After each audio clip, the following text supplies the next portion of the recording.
নববধূকে খাট থেকে নামিয়ে প্রিয়ম তোষক ফ্লোরে বিছাতে আরম্ভ করলো। দৃশ্যটি দেখে বিস্ময় বিহবলতায় আহম্মক হয়ে গেছে সিয়া। কক্ষে প্রবেশ করেই স্বামীর এরূপ আচরণ তাকে ভাবুক করে তুলেছে। আজ তাদের বাসর রাত। ঘটনার চক্রটি ছিল এমন।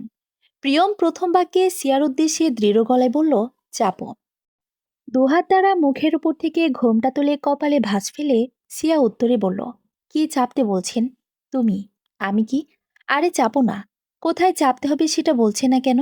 মেয়েকে রাগ নিয়ে বলল সিয়া। পাশে চাপো ইয়ার। কিছুটা অনুরোধ সরে বলল প্রিয়ম। পাশে সরো বলতে পারেন না? তখন থেকে চাপো চাপো বলে যাচ্ছেন। খেকিয়ে বলে বিছানা থেকে নেমে দাঁড়ালো সিয়া। পাশে চাপাচাপি থেকে নেমে যায় ভালো বলে মনে করেছে সে। প্রিয়মকে উপেক্ষা করে অবাক করে দিয়ে বিছানার তোষক নামিয়ে ফ্লোরে বিছাতে নিলে সিয়ার উদ্দেশ্যে ফের বলল, চাপো। প্রচুর বিরক্ত নিয়ে দূরে সরে দাঁড়ালো সে। প্রিয়ম চাদর ছড়িয়ে দিল বিছানার দিকে। তারপর একটা বালিশ নিয়ে নতুন চাদর বিছিয়ে আখি জোড়া বন্ধ করে সোজা হয়ে শুয়ে পড়ল। সিয়া বিস্ময়ে লেহেঙ্গা ধরে দাঁড়িয়ে আছে। পারিবারিকভাবে বেশ ধুমধামে তাদের বিয়ে হয়েছে। বিয়ের আগেই চেনা পরিচয় হয়নি তাদের মাঝে। এক প্রকার পারিবারিক চাপে পড়েই তাদের বিয়ে করতে হয়েছে। সিয়ার কেবল অনার্স ফাইনাল পরীক্ষা শেষ হয়েছে। তার স্বপ্ন ছিল চাকরি বাকরি করে নিজের পায়ে দাঁড়াবে। কিন্তু তার এই স্বপ্নকে বাস্তবায়ন করার পূর্বে বিয়ের বন্ধনে আবদ্ধ হতে হলো। অন্য প্রান্তে নীল আমেরিকা একটি কোম্পানিতে ম্যানেজার পোস্টে জব করছে। পড়াশোনা শেষ করার পর সেখানেই তার চাকরি হয়ে যায়। বাবার নির্দেশে ইমার্জেন্সি আমেরিকা থেকে সামনের সপ্তাহে তাকে বাংলাদেশে আসতে হয়। বিয়ের ব্যাপারে সে অবগত নয়। বাবা মায়ের কথা ফেলতে না পেরে নিজের জন্য রাজি হতে হয় তাকে। দ্বিধাবোধ নিয়ে বাসর ঘরে প্রবেশ করার পূর্বে তার বেস্ট ফ্রেন্ড মিনের কথা মনে পড়ে। দ্রুত কল দিয়ে কথোপকথনের মাধ্যমে মিন তাকে এমন উদ্ভট আইডিয়া দেয়, যার প্রতিক্রিয়ায় নববধূ প্রিয়মকে পাগল মনে করে কালই বাপের বাড়ি চলে যাবে। বুদ্ধি কাজে লাগায় প্রিয়ম। মিন যেমনটি বলে অক্ষরে অক্ষরে পালন করে সে। এদিকে সিয়া তীক্ষ্ণ চোখে তাকিয়ে আছে প্রিয়মের দিকে। ফুল দিয়ে পরিপূর্ণভাবে সাজানো খাট রেখে তোষক নিয়ে শুয়ে আছে একা। তৎক্ষণাৎ প্রিয়মকে স্বার্থপর লোক হিসেবে গণ্য করল সিয়া। তার কর্মকাণ্ডে বুঝিয়ে দিল এই বিয়েতে তার কোনো ইচ্ছে আগ্রহ কিছুই ছিল না। ঠিক তার মতো প্রিয়ম তখনও ঘুমায়নি। ঘুমের ভাব ধরে শুয়েছিল। সিয়া হাতের চুড়ি সহ অলংকারগুলো খুলে ড্রেসিং টেবিলের ওপরে রাখে। আলমারি থেকে প্রিয়মের একটি ঢিলা ঢিলা গেঞ্জি বের করে ওয়াশরুম যায়। প্রিয়ম এক চোখ মিলে পুরো রুমে নজর বুলিয়ে বুঝতে পারে সিয়া বাথরুমে। উঠে বসতে চাইলেই দরজা খোলার আওয়াজ পেয়ে পুনরায় সেভাবে চোখ বন্ধ করে শুয়ে থাকে। সিয়া প্রিয়মের গেঞ্জি ও প্লাজো পরিয়ে ওড়না ছাড়া বাহিরে এসেছে। প্রিয়মের দিকে একবার তাকিয়ে লেহাঙ্গার ওড়নাটি দুপাশে জড়িয়ে নেয়। তারপর জগ থেকে পানি হাতে নিয়ে প্রিয়মের মুখমণ্ডলে ছুঁড়ে মারে। ধরফরিয়ে উঠে বসে চোখ পিটপিটিয়ে মুখের পানি হাত দিয়ে মুছে কাটকাট কণ্ঠে বলল, হোয়াট? সমস্যা? সেম টু ইউ, ভাবলেশীন কণ্ঠে বলল সিয়া। মানে? বিছানা থেকে তোষক নামিয়ে একা একা ঘুমাচ্ছেন কেন? কারণ আমার ঘুম পেয়েছে। তুমি বিছানায় গিয়ে ঘুমাও। দ্রুত উত্তর দিল প্রিয়ম। সিয়ার মুখ বিকে আসে। তোষক ছাড়া তক্তার উপর তাকে ঘুমাতে বলছে? এ কেমন কাণ্ডজ্ঞানহীন লোক! তেলেবেগুনে ক্ষেপে বলল, ননসেন্স। কমন সেন্স হবে একটু আপনার মধ্যে নেই। তাহলে চলে যাও বাপের বাড়ি, বলে মুখ ফিরিয়ে নিল প্রিয়ম। এতক্ষণে সিয়া প্রিয়মের আসল কৃতকর্ম ধরতে পেরেছে। এমন উদ্ভট কাজের জন্য সিয়া হয়তো বাপের বাড়ি চলে যাবে, এটাই ভাবছে প্রিয়ম। সিয়া ওড়না গা থেকে নামিয়ে গলায় দুপাশে ঝুলালো। মনে মনে কিছু একটা ভেবে গুরু গম্ভীর কণ্ঠে শুধালো, আপনি বিছানার উপর ঘুমান। প্রিয়ম সিয়ার দিকে তাকিয়ে না উচ্চারণ করার পর মুহূর্তেই ভ্রুকুটি করে বলল, তুমি আমার গেঞ্জি পরেছ কেন? এতক্ষণে প্রিয়ম তার গেঞ্জি লক্ষ্য করেছে। এর আগে ওড়না দিয়ে ঢাকা ছিল, তাই নজরে আসেনি। সিয়া বলল, কারণ সামনে পিছনে কোথাও আপনার নাম লেখা ছিল না, তাই প্রমাণিত এটা আপনার গেঞ্জি না। এজন্য পড়তেও সমস্যা নেই। সিয়াকে প্রিয়ম বোকাশোকা প্রকৃতির মেয়ে মনে করেছিল, কিন্তু সিয়া সেটি নয়। সেটা সে বুঝতে পেরেছে। এবং সে এটাও বুঝতে পেরেছে সিয়া দুর্বল স্বভাবের নয়, চঞ্চলা উগ্রচণ্ডী স্বভাবের মেয়ে, যার মধ্যে বুদ্ধির ক্ষমতাও বিদ্যমান। প্রিয়ম উগ্রভাব নিয়ে বলল, এটা আমারই গেঞ্জি, খুলে ফেলো বলছি। আচ্ছা, বলে ওড়না সরানোর আগে প্রিয়ম নজর বাঁদিকে ঘুরিয়ে উৎকণ্ঠে বলল, করছো কি তুমি? কি করছি? আমার সামনে দাঁড়িয়ে গেঞ্জি খুলছ? লজ্জা শরম নেই? নেই। মুখে মুখে জবাব দিল, যাও ওয়াশরুমে। ঝাড়ি দিয়ে বলল, যাব না, খুলব না। তেরা জবাব। প্রিয়ম সিয়ার পানে চেয়ে তেজি কণ্ঠে বলল, তুমি তো দেখছি ভীষণ অভদ্র। সিয়া আঙ্গুল তুলে ভাব নিয়ে বলল, সমস্যা প্রচুর। তাহলে চলে যান আমেরিকায়। প্রিয়মের মুখ কিছুটা হা হয়ে গেল। পেঁচে ফেলে তার কথা তাকে ফিরিয়ে দিয়েছে। সিয়া চঞ্চলা নয়, অরুণচণ্ডী চালুচতুর মেয়ে। প্রিয়মকে মুখ হা করে ভাবতে দেখে সিয়া তড়ি বাজিয়ে বলল, ভাবাভাবি রেখে ওপরে উঠে গিয়ে শুয়ে পড়ুন। নয়তো বাড়ির সবাইকে ডেকে আপনার কর্মকাণ্ড দেখব। থ্রেট করছ আমায়? সঙ্গে ব্ল্যাকমেল শব্দটি যোগ করুন। প্রিয়ম দ্বিধায় পড়ে যায়। উপায়ন্তর না পেয়ে আগে ফুসতে ফুসতে ওপরে ওঠে। চাদর কোনোরকম বিছিয়ে শুয়ে পড়ে। সিয়া ফ্যানের পাওয়ার বাড়িয়ে আয়েসি ভাব নিয়ে বালিশে মাথা রাখল। প্রিয়ম ক্রোধে ফেটে যাচ্ছে। ইতিমধ্যে সিয়া প্রিয়মের উদ্দেশ্যে বলল, লাইট অফ করে দিন। প্রিয়মের ক্রোধ আসমান ছোবার উপক্রম। ক্ষিপ্ত হয়ে উঠে বসে বলল, আমাকে হুকুম জারি করছো? সাহস তো কম না তোমার? লাইট অফ না হলে সবাইকে ডেকে বলবো আপনি আমাকে ফ্লোরে ঘুমাতে দিয়েছেন। ভূক্ষেপহীন নজরে তাকিয়ে বলল সিয়া। দাঁতে দাঁত চেপে বসে থাকি প্রিয়ম। সবাইকে ডেকে যদি বলে দেয়, চোখে দেখা বিষয়টি সকলে বিশ্বাস করে নেবে। তার কথা কেউ বিশ্বাস তো দূর, পাতেই তুলবে না। শেষে সম্মান নিয়ে টানাটানি পড়ে যাবে তার। ভেবেছিল কি, আর হচ্ছে কি, সব মিনের দোষ। ওর ফালতু আইডিয়ার জন্য আজ তাকে ভুগতে হচ্ছে। কথাগুলো ভাবতে ভাবতেই প্রিয়ম খাট থেকে নেমে লাইট অফ করে রেগে মনে খাটে ধপ করে বসতে নিতেই তক্তার কারণে পিছনে ব্যথা পায়। রাগের বশে ভুলে গিয়েছিল যে বিছানায় তোষক নেই। সিয়া বিষয়টি বুঝতে পেরে ঠোঁট কামড়ে হাসি থামানোর চেষ্টা করে। পিছনে হাত বোলাতে বোলাতে শুয়ে পড়ে। কিন্তু শক্ত সোজা তক্তার ওপর কি ঘুমানো এতই সহজ? রাগে কষ্টে মন চাইছে আমেরিকায় পালিয়ে যেতে। তবে এখন এটাও সম্ভব নয়। সিয়াকে এই মুহূর্তে মাইয়া নয়, বিষাক্ত ডাইয়া উপাধি দিলেও কোনো অংশে কম হবে না। সকালে দরজার কড়া নাড়ার শব্দে ঘুম ভাঙে সিয়ার। ঘুম ঘুম চোখে উঠে বসে বিছানার উপর নজর পড়তে শূন্যস্থান দেখিয়ে সিয়া পুরো রুমে চোখ বোলায়। তবে প্রিয়মের দেখা মেলে না। দরজা ভেতর থেকে লাগান দেখে বুঝতে পারে প্রিয়ম ভেতরে আছে। দরজা না খুলে প্রথমে ওয়াশরুম চেক করে। সেখানে না দেখতে পেয়ে বারান্দায় এসে দেখে ইজি চেয়ারে হেলান দিয়ে শুয়ে আছে। প্রিয়মের ঘুমন্ত মুখশ্রীতে সোনালি রোদের মৃদু আবাজ হয়েছে। এতে তার ঘুমের ব্যাঘাত ঘটাতে পারেনি। হয়তো রাতে না ঘুমানোর ফলে তীব্র নিদ্রা কাবু করতে সক্ষম হচ্ছে না। একটু খেয়াল করে দেখলে বোঝা যায় তার অভিনব স্বামী দেখতে বেশ চমৎকার সুদর্শন। গায়ের রং শ্যামলা বর্ণের হলেও মানুষটির চোখ নাক মানানসই। রয়েছে তার সুগঠিত শক্তিশালী দেহ। হয়তো বডি ফিটনেসের দিক দিয়ে খুব সচেতন। ভাবনায় ব্যাঘাত ঘটে করাঘাতে। সিয়া প্রিয়মকে ডাকার জন্য উদ্যত হতেই তখনই একটি কালো রঙের বিড়াল তার পায়ে খামচি কাটে। সিয়া ছোট করে চিল্লিয়ে লাফিয়ে ফালিয়ে দ্রুত প্রিয়ামের কোলের ওপর পা উঠিয়ে ঘাপটি মেরে বসে যায়। প্রিয়ম হকচকিয়ে উঠে চোখ পিটপিট করে সিয়ার দিকে তাকায়। বিড়ালটি তখনও সিয়ার দিকে তাকিয়ে অগ্রকণ্ঠে ম্যাও ম্যাও করছিল, যেন সে কোনো কারণে তার উপর প্রচণ্ড ক্ষেপে আছে। প্রধানত বিড়ালটি পরিবারের সদস্য বাদে অপরিচিত কাউকেই পছন্দ করে না। তাই সিয়াকে দেখে বিড়ালটি রেগে যায়। প্রিয়ম বিড়ালটির দিকে তাকিয়ে বুঝতে পারে বিষয়টি। সিয়ার লাফিয়ে ওঠার কারণে সে বুঝে যায়। তবে এ কেমন কাণ্ড! সিয়া একদম বাচ্চাদের মতো কোলে উঠে বসে আছে। প্রিয়ম সিয়ার খুবই কাছাকাছি ছিল। সিয়ার শরীর থেকে মিষ্টি স্মেল তার নাকে এসে লাগে। প্রিয়ম কিছুক্ষণের জন্য আনমনা হতে গিয়ে নিজেকে নিয়ন্ত্রণে নিয়ে তেজি কণ্ঠে বলল, নিচে নামো। বিড়ালটিকে যেতে বলুন। তুমি নামো, ও কিছু বলবে না। না, আগে ওকে সরান। কথাটি বলতে বলতে আরেকটু চেপে বসলো সিয়া। প্রিয়ম বিড়ালটির নাম ধরে ডেকে হাতের ইশারায় চলে যেতে বলল, মিহু চলে যাও। ম্যাও। আওয়াজ তুলে বিড়ালটি প্রিয়মের ইশারা বুঝতে পেরে চলে যায়। সিয়া এটা দেখে নেমে পড়ে। এখন সে কিছুটা বিব্রত বোধ করছে। সেখানে চড়ে বসাটি ঠিক হয়নি, তবে ইচ্ছে করেও বসেনি। বিড়বিড় করে বিড়ালটির ওপর ক্ষোভ প্রকাশ করে বালের বিড়াল বলে। এরপর বলল, কে যেন এসেছে। কে?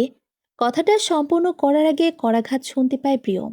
বুঝতে পারে সিয়া কার কথা বলেছে। রুমের দিকে এগিয়ে যায়। তোষক বিছানায় উঠিয়ে চাদর ঠিকঠাক করে দরজা খুলে দেয়। হুমড়ি তুমড়ি খেয়ে প্রিয়মের বড় ভাবি মলি ও তার ছোট ননদ জুলি প্রবেশ করে। মলি কৈফত স্বরে জানতে চাইল, কি ব্যাপার, বাসর পালন করা এখনো হয়নি? প্রিয়ম রাতের পুরো ঘটনাটি একবার পুনরাবৃত্তিতে ভেবে নেয়। নীরবে সরু নিঃশ্বাস ফেলে বুঝতে না দিয়ে লজ্জা মিশ্রিত হাসি প্রধান করে বলল, না ভাবলি, ভাবলাম আরেক গেম হবে। তার মধ্যেই বিদেশে থাকতে থাকতে সরম ভরম সব গেছে তোর ভাইয়া। আফসোস স্বরে বলল জুলি। তুই কান চেপে রাখ। এখানে ভাবি দেবরের কথা হচ্ছে। কাঠিন্য কণ্ঠে শুধালো প্রিয়ম, বল, গেলাম। সে প্রস্থান করলো। মলে সিয়ার কাছে এগিয়ে এসে বলল, আমার দেবর রোমান্টিক কেমন সিয়া? প্রচুর রোমান্টিক। লজ্জা ভঙ্গিতে বলল সিয়া। জানি তো, একদম বড় ভাইয়ের মতো। সিয়া মুচকি হাসি প্রদান করে আর চোখে প্রিয়মের দিকে তাকিয়ে মনে মনে বলল, আমেরিকান গাধা। প্রিয়ম কপাল চুলকানোর ভঙ্গিতে মিনমিন স্বরে বলল, মিথ্যুক ডায়া। বিষণ্ণ মনে হেঁটে চলেছে প্রিয়ম। এরিয়াটা ছিল একটি পার্ক। ঝিরিঝিরি বাতাসের সঙ্গে চাঁদবিহীন নির্জন চিকন সিমেন্টের পর দিয়ে সামনের দিকে অগ্রসর হচ্ছে। সামনে একটি খালি ব্রেঞ্চ দেখিয়ে সেটাতে বসে পড়ে। আজ সে আমেরিকা থেকে বাংলাদেশে এসেছে। বাবার জরুরি তলব বলতে তার বিয়ে। প্রিয়মের বড় ভাই পবন পালিয়ে বিয়ে করেছিল, যার কারণে প্রিয়মের বাবাকে অপমানিত হতে হয়েছে আত্মীয় স্বজনদের নিকট। বাধা বিপত্তি পেরিয়ে বহু কষ্টে তাদের মেনে নিয়েছে। ছোট ছেলে যাতে একই কাজ করতে না পারে, তার জন্যই তাকে তাড়াতাড়ি বিয়ে দেওয়া হচ্ছে। প্রিয়মকে এসব ঘটনা বলে বুঝিয়ে রাজি করানো হয়েছে, কারণ সে তখন আমেরিকায় ছিল। সব ঘটনা জানলেও তার শত মাইল থাকার কারণে এসব তার দৃষ্টির গোচরেই ছিল। প্রিয়ম তার বাবার নির্দেশ অনুযায়ী বিয়েতে মত দেয়। এ নিয়ে তার মন ম্লানতায় ভুগছে। তৎক্ষণাৎ তার ম্লান ভাব কাটিয়ে একটি মেয়ের চিল্লাপাল্লা শুনে বাইরে তাকিয়ে দেখে লাল পাড়ের হলুদ রঙের শাড়ি পরিধানে একটি মেয়ে ফোনে কারোর সঙ্গে চিল্লিয়ে কথা বলছে। ব্লাউজের রং গোলাপি কালারের এবং হাতা একদম কোনই পর্যন্ত। ল্যাম্পপোস্টের আলোয় মেয়েটিকে স্পষ্ট দেখতে পাচ্ছে না সে। প্রিয়ম কৌতূহলে জন্মনিয়ে উঠল। চুলের বহর বেশ দীর্ঘ, চোখ ধাঁধানোর মতো। চেহারা একদম দেখা যাচ্ছে না। বাতাসের জন্য খোলা চুলগুলো অবদ্রের মতো উঠছে। ছোট ছোট চুলগুলো ঢেকে রেখেছিল তার মুখমণ্ডল। মেয়েটির কথোপকথনে বুঝতে পারে বিয়ে না করার একই সমস্যায় সেও ভুগছে। এক পর্যায়ে মেয়েটি ফোন কেটে হতাশ হয়ে মাথা নত করে ফেলে। দূর থেকে প্রিয়ম এতক্ষণে পুরো বিষয়টি লক্ষ্য করেছে। মেয়েটির চেহারা পুরোপুরি না দেখতে পেলেও এতটুকু বুঝেছে সে যথেষ্ট সুন্দরী। অজানা অচেনা মেয়েটির মুখ দেখার জন্য মন প্রচণ্ড রূপে আনচান করছে। প্রিয় মেয়েটির অগোচরে একটি ছবি তুলে নেয়। জানে সে এটা ঠিক নয়, তবুও কেন জানি মনটায় দুঃসাহসী সায় দিল। দ্বিতীয় ছবিটি তোলার পূর্বে মিনের কল আসে। প্রিয়ম ফোন কেটে দিয়ে মেয়েটির দিকে তাকাতেই দেখে সে সামনে থেকে একটি স্কুটারে উঠে চলে যায়। প্রিয়ম উত্তেজিত হয়ে গাড়ির নাম্বার নোট করতে যাবে, তখনই পুনরায় মিনের কল আসে। প্রিয়ম ফোনের দিকে তাকিয়ে খেপে যায়। ততক্ষণে সেই স্কুটারটি তার দৃষ্টির সীমানায় বাইরে চলে যায়। নোট করা হয়নি নাম্বারটি। মন ব্যাকুলতায় ছটফট করতে থাকে। প্রথম কোনো মেয়ের প্রতি সুপ্ত অনুভূতি জাগ্রত হয়েছে, তবে পুরো চেহারা দেখার আগেই হারিয়ে ফেলেছে।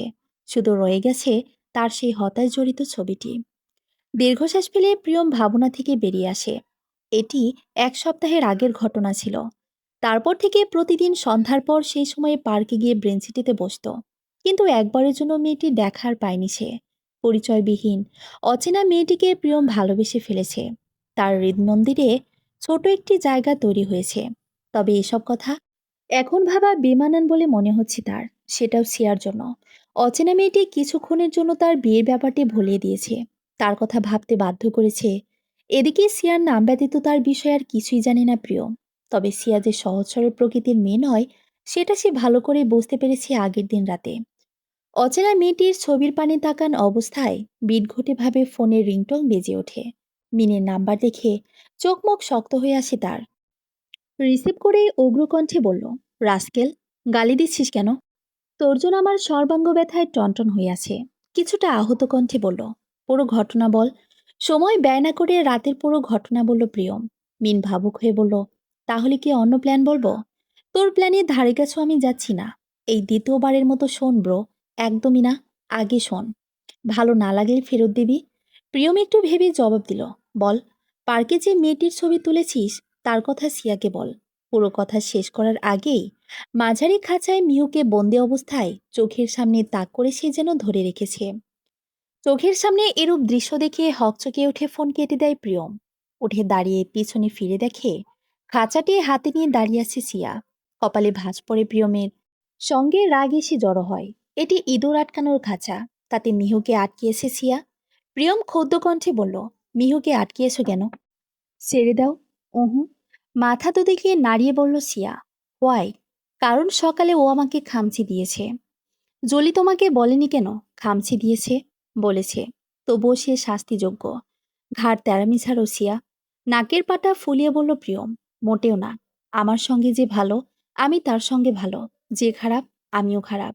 হোক সে মানুষ বা পশু পাখি, আই ডোন্ট পাত্তা। প্রিয়ম রাগী নিঃশ্বাস ফেলেই কিছু বলার জন্য উদ্যত হতেই সিয়া বলল, শুনুন, আমি জানি আপনার এই বিয়েতে কোনো মত ছিল না, আমারও ছিল না। তবে বিয়ে যখন হয়েছে, না চাইলেও সংসার তো করতেই হবে। তাই আমি মানিয়ে নেওয়ার চেষ্টা করব। আমার পক্ষ থেকে তোমাকে মানিয়ে নিয়ে চলা অসম্ভব। তবে এটা সবাইকে জানাই নাকি? কথায় কথায় ব্ল্যাকমেল করা বন্ধ করো। কিছুটা জোরে বলল, ব্ল্যাকমেল কোথায় করলাম? আমি তো শুধু বললাম রাস্কেল টু। বিড়বিড় করে বলল প্রিয়ম, এক নাম্বার বুঝি আপনার বন্ধু? তুমি আমার কথা কান পেতে শুনেছো তাই না? একদম না। ভেতরে প্রবেশ করতে করতে শুনেছি। প্রিয়ম রাগী নিঃশ্বাস ফেলে বলল, আচ্ছা, আমি চেষ্টা করব। যাও। এই যে, আপনাকে কেউ ফোর্স করছে না, বুঝলেন? না চাইলে ঠ্যাঙ্গা, ভেংচি কেটে বলে। এটার মানে কি? সম্মানীয় ব্যক্তিদের ঠ্যাঙ্গা বলা হয়। কেন জানি প্রিয়মের মন উল্টো বলছে। তবুও সে কিছু বলল না। খাঁচাটি ছো মেরে নিয়ে মিহুকে মুগ্ধ করে দিল। সিয়া বিড়ালটির দিকে আঙুল তাক করে চোখ রাঙিয়ে বলল, ফির আমি আমাকে খামচি দিলে গন্ধযুক্ত বাথরুমে আটকে রাখবো, হুঁ? মিহু যেন সিয়ার কথা বুঝতে পেরেছে। মৃদুস্বরে ম্যাও উচ্চারণ করে প্রস্থান করে। প্রিয়ম ভ্যাবাচাকে খেয়ে দাঁড়িয়েছে। সিয়ার এরূপ কথাবার্তা তাকে ভীষণ বিরক্ত করে তুলেছে। প্রিয়ম বেরিয়ে যায়। এমনিতেই মেজাজ তার বিগড়ে আছে। সিয়ার সঙ্গে থেকে আরো বিগড়াতে চায় না। আজ তাদের বৌভাত। সিয়াকে জলে পার্লারে নিয়ে যেতে এলে সে না করে দেয়। ঘরের নিচ থেকে তৈরি হবে বলে জানায়। মলে গোল্ডেন রঙের একটি লেহেঙ্গা ও কিছু জুয়েলারি দিয়ে যায়। চেহারায় সামান্য মেকআপ করে তৈরি হয়ে নেয়। অনুষ্ঠান বাড়িতেই হবে। ছাদে সব ব্যবস্থা করা হয়েছে। গেস্টরা একে একে আসতে শুরু করেছে। কিছুক্ষণ পর পরই আত্মীয়রা রুমে এসে সিয়াকে দেখে যাচ্ছে। পার্লারে সাজেনি দেখে অনেকেই কানাঘুষা করেছে। কিন্তু এতে সিয়ার কোনো ভ্রুক্ষেপ নেই। 12টার দিকে সিয়ার পরিবার থেকে লোকজন আসে। পরিপূর্ণ অনুষ্ঠান শেষ হবার পর রেওয়াজ অনুযায়ী প্রিয়ম ও সিয়াকে নিয়ে যাওয়া হয় সিয়াদের বাড়িতে। যেতে বেশিক্ষণ সময় লাগে না। সিয়ার চাচাতো মামাতো বোনরা প্রিয়মকে নিয়ে পড়ে থাকলেও সিয়ার নিজ কক্ষে এসে ড্রেস চেঞ্জ করে গোসল করে নেয়। ভারী লেহেঙ্গার কারণে হয়রানি কম হয়নি সারাদিনে। ভেজা চলে নিয়ে মিষ্টি খেতে খেতে নিচে এসে দেখে প্রিয়ম এত এত শালিশালার পাল্লায় পড়ে নাজেহাল হয়ে গেছে। প্রিয়মের চেহারা দেখার মতো হয়েছে। সিয়ার সুপ্ত মায়া অনুভব হয়। শেষে সবাইকে ধমকিয়ে ড্রয়িং রুম খালি করে। প্রিয়ম স্বস্তির নিঃশ্বাস ফেলে সিয়াকে জিজ্ঞেস করলো, তোমার রুম কোথায়? ডান দিকে, নিয়ে চলো, আমি ফ্রেশ হব। আসুন। প্রিয়মকে রুমে নিয়ে আসে। ফ্রেশ হবার পর কিছুটা হলেও স্বস্তি মিলে তার। সিয়ার রুমে সরু বারান্দা ছিল। প্রিয়ম সেখানে গিয়ে দাঁড়ায়। তখনই সিয়ার ছোট বোন জিয়া ওদের জন্য পায়েস নিয়ে আসে।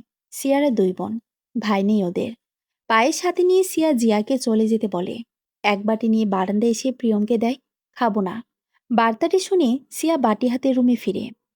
রাতের আহারের পর সিয়া প্রিয়মকে বিছানায় ঘুমাতে দেয়। অবশ্যই এতে কয়েকবার খোঁটা দিয়েও কথা শুনিয়েছে।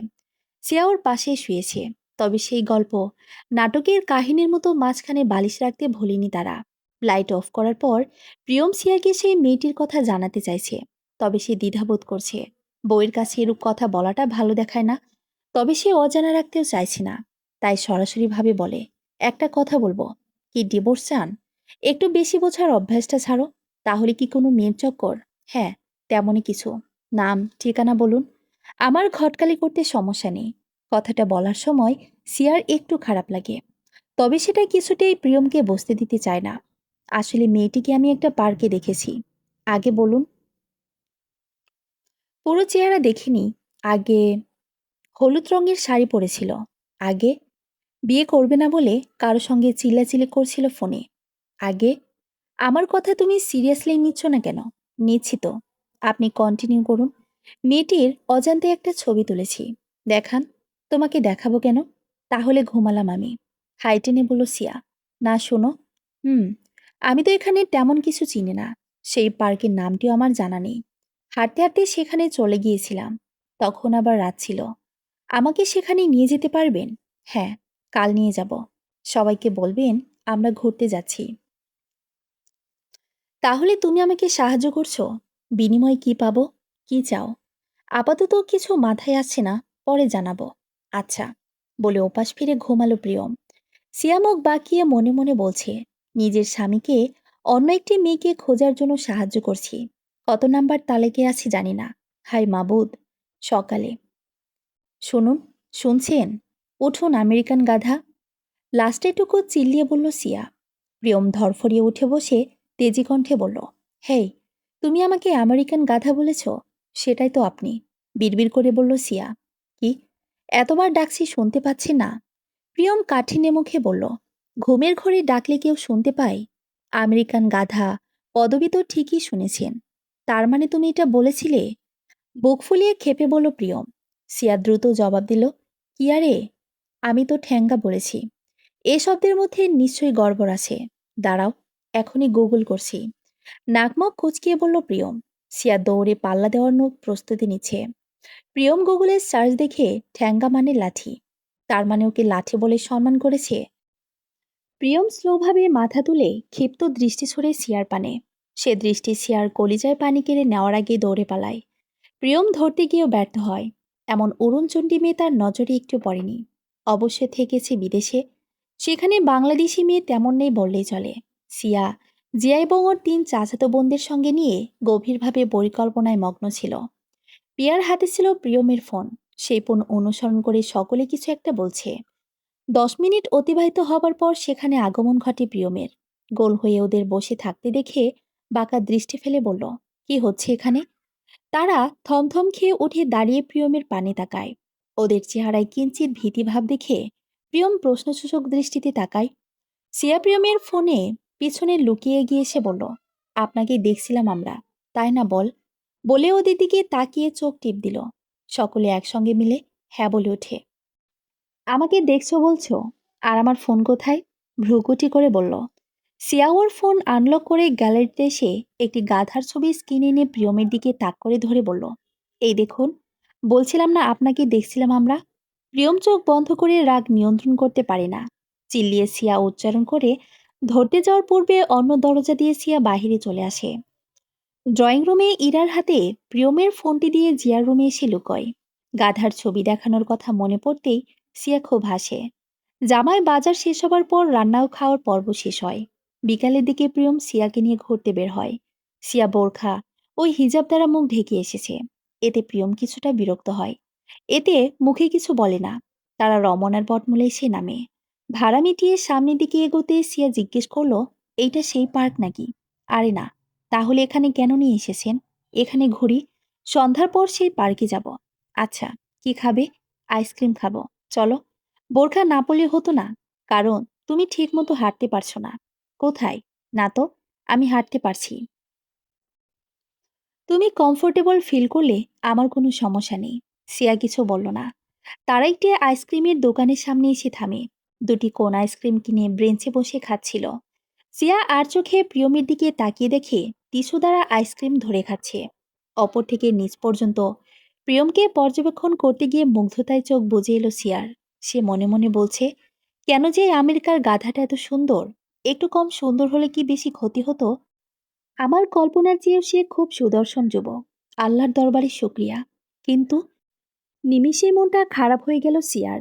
তবে সে কৃত্রিম হেসে প্রিয়মকে জিজ্ঞেস করল, আচ্ছা, মেয়েটিকে পেয়ে গেলে আপনি কি করবেন? প্রিয়ম একটু ভেবে জবাব দিল, বিয়ের প্রপোজাল দিব। আর রাজি থাকলে বিয়ে করে নেব।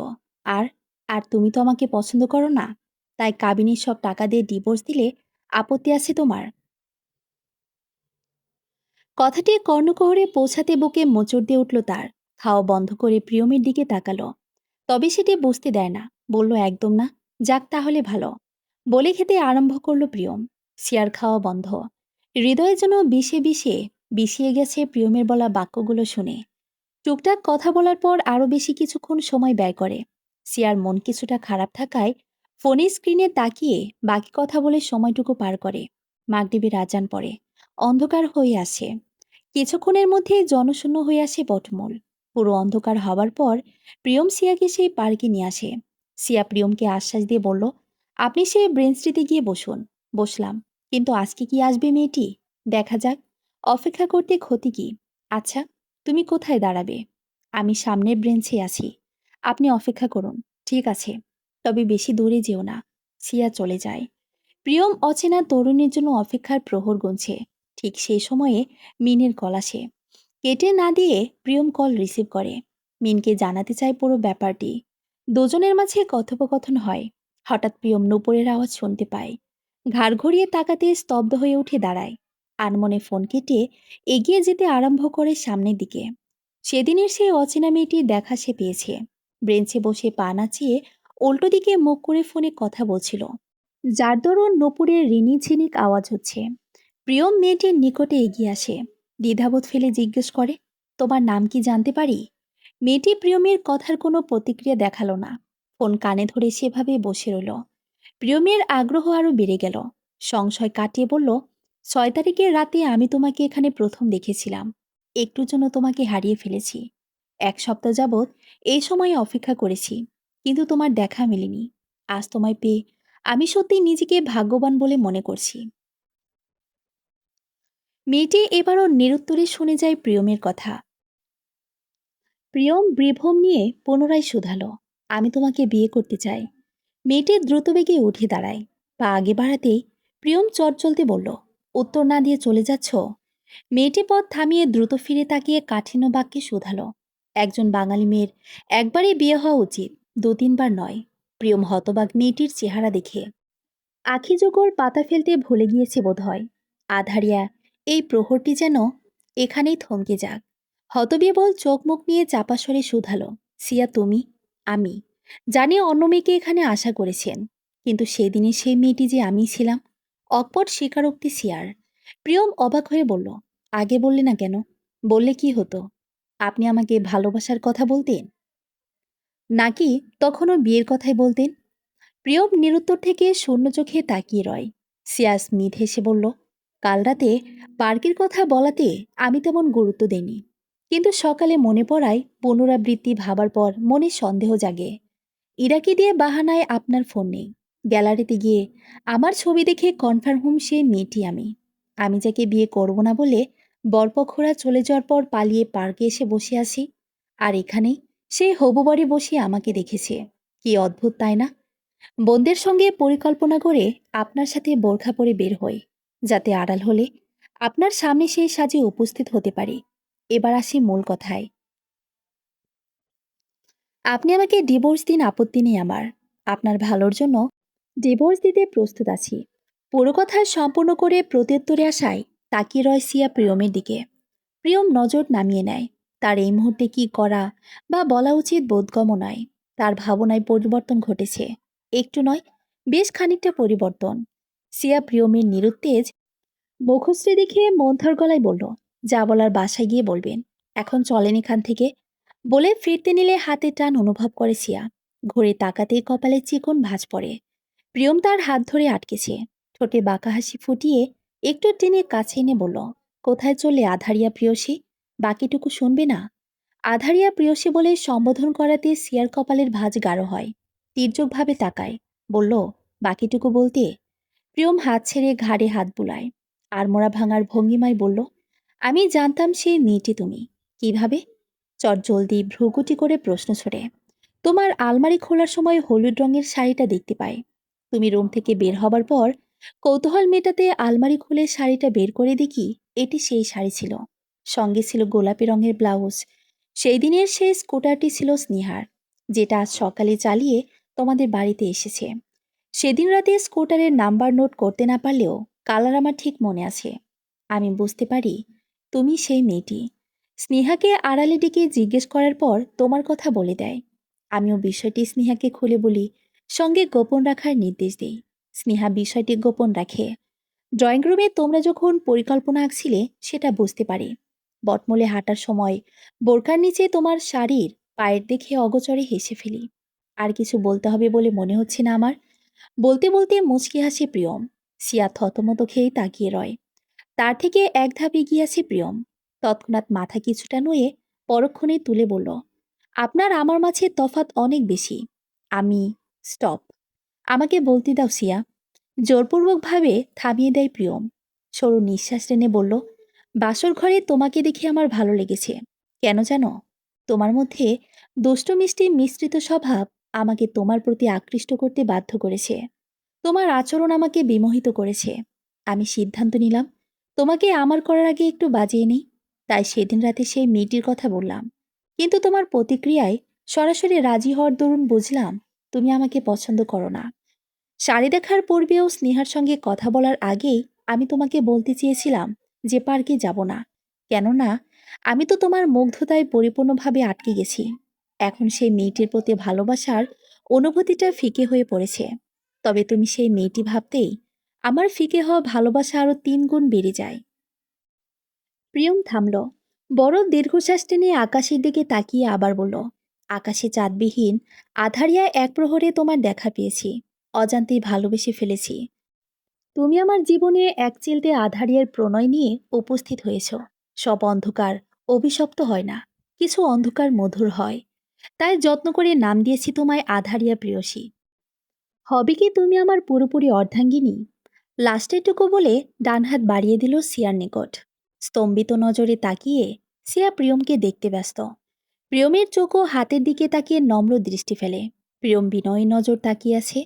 সে দুর্বোধ্য চোখে যেন আকুল ভালোবাসার আবেদন। তাকে টানছে মুহূর্তে। সর্বত্র দ্বিধাবোধ ছুঁড়ে ফেলে সিয়া হাত রাখে প্রিয়মের বিশ্বস্ত হাতের মাঝে। প্রেয়সীকে কাছে টেনে আলিঙ্গনে আবদ্ধ করে নেয়। মিল হয় দুটি পবিত্র আত্মার। আজ আকাশে পূর্ণিমার চাঁদ।